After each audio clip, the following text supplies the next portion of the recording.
Pag-uwi ko pala ng bahay, itong tagpong inabutan ko.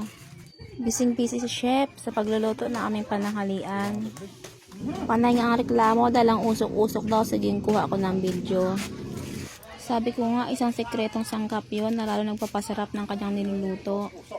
Ang aming ulam nga po pala ngayon guys for today's video ay ginisang mais na may dahon na ampalaya. Isang masustansyang pananghalian man nga po aming pagsasaluhan ngayong araw.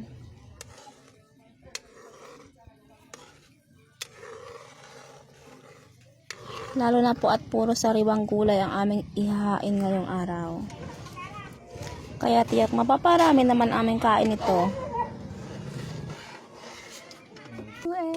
Hanggang dito na lang po. Salamat sa panonood.